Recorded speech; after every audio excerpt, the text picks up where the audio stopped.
Hello friends, இன்னைக்கு நம்ம பார்க்க போகிறது பார்ட்ஸ் ஆஃப் ஸ்பீச். இதுதான் ஒவ்வொரு சென்டென்ஸ்க்கும் பில்டிங் பிளாக்ஸாக இருக்குது. இதை நீங்கள் நல்லா தெரிஞ்சுக்கிட்டீங்க அப்படின்னா கான்ஃபிடென்ட்டாக எந்த சென்டென்ஸனாலும் கிரியேட் பண்ண முடியும். பார்ட்ஸ் ஆஃப் ஸ்பீச்னா என்னன்னா, ஒரு சென்டென்ஸில் ஒரு வேர்டு என்ன ரோல் ப்ளே பண்ணுது அப்படின்றது தான் பார்ட்ஸ் ஆஃப் ஸ்பீச். அது நேமை குறிக்கலாம், இல்லை ஏதாவது ஒரு ஆக்ஷனை டிஸ்கிரைப் பண்ணலாம், இல்லை ஏதோ ஒரு ரெண்டு இது கனெக்ட் பண்ணலாம், இல்லை ஃபீலிங்ஸை வெளிப்படுத்தலாம், என்ன வேணாலும் பண்ணலாம். இதை தான் நம்ம பார்ட்ஸ் ஆஃப் ஸ்பீச் அப்படின்னு சொல்லுவோம். பார்ட்ஸ் ஆஃப் ஸ்பீச் டோட்டலா 8 டைப்ஸ். என்னெல்லாம் noun, pronoun, verb, adverb, adjective, preposition, conjunction and interjection. Noun அப்படின்னா என்னன்னா, நேமிங் வேர்ட்ஸ் தான் நவுன் அப்படின்னு சொல்லுவோம். ஒரு பர்சனோடைய நேமா இருக்கலாம், பிளேஸா இருக்கலாம், திங்ஸா இருக்கலாம், அனிமலா இருக்கலாம், இல்லை ஐடியாவா இருக்கலாம், என்ன வேணாலும் இருக்கலாம். Naming words are called noun. Example Ravi, Chennai, book, dog, happiness etcetera. Next pronoun. ப்ரொனவுன்னா நவுனை ரீப்ளேஸ் பண்ணி வர்றது தான் ப்ரொனவுன்.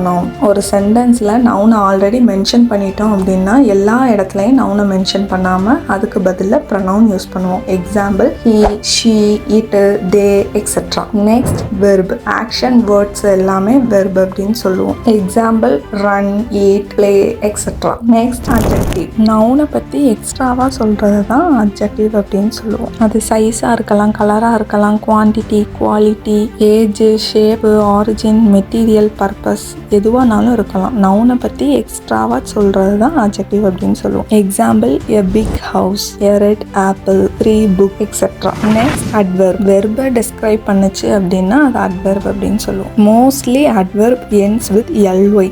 அண்ட் ஒரு சென்டென்ஸில் how, when, where, how often, how much இந்த மாதிரி கொஷின்ஸ்க்கு ஆன்சர் பண்ணுச்சுன்னா அது adverb. Example beautifully, yesterday, fast etcetera. Next preposition. Place, time, direction இதெல்லாம் மென்ஷன் பண்ணால் ப்ரிப்போசிஷன் அப்படின்னு சொல்லுவோம். ப்ரிப்போசிஷன் எப்போவுமே நவுன் அல்லது ப்ரொனவுனுக்கு முன்னாடி வரும். இன்ன, மந்த், இயர், சிட்டி இந்த மாதிரி இதை மென்ஷன் பண்ணுறதுக்கு யூஸ் பண்ணுவோம். ஆன் வந்து டேஸ் அண்ட் டேட். அட்டு வந்து டைம் அல்லது place, point. Example in November, on Monday, at the bus stop etcetera. Next conjunction. ரெண்டு வேர்டையோ, ஃப்ரேஸையோ, கிளாஸையோ ஜாயின் பண்ணுறது தான் conjunction. Example and, because etcetera. Next interjection. ஃபீலிங்ஸை மென்ஷன் பண்ணுறது தான் interjection. Example wow, oh, hey, ouch etcetera. Parts of speech ஏன் இம்பார்ட்டன்ட் அப்படின்னா, ஒரு சென்டென்ஸில் வேர்டு எப்படி ஃபங்க்ஷன் ஆகுதுன்னு தெரிஞ்சுக்க. பார்ட்ஸ் ஆஃப் ஸ்பீச்சை தெரிஞ்சுக்கிட்டிங்கன்னா கிராமர் கற்றுக்கிறது ரொம்ப ஈஸியாக இருக்கும். அண்ட் ஒரு சென்டென்ஸை எழுதவோ இல்லை பேசவோ ரொம்ப ஈஸியாக இருக்கும். இந்த சென்டென்ஸ்ல பார்ட்ஸ் ஆஃப் ஸ்பீச்சை எப்படி கண்டுபிடிக்கலாம்னு பார்க்கலாம். இதுல the article, quick adjective, brown adjective, fox noun, jump verb, over preposition, the article, lazy adjective, dog noun. இந்த வீடியோ உங்களுக்கு புரிஞ்சிருக்கும்னு நினைக்கிறேன். எதுவும் டவுட் இருந்துச்சுன்னா கமெண்ட் பண்ணுங்க. இதே மாதிரி நிறைய வீடியோஸ்க்கு நம்ம சேனலை லைக் பண்ணுங்க, ஷேர் பண்ணுங்க, சப்ஸ்கிரைப் பண்ணுங்க அண்ட் மறக்காம நம்ம இன்ஸ்டா பேஜையும் ஃபாலோ பண்ணிக்கோங்க.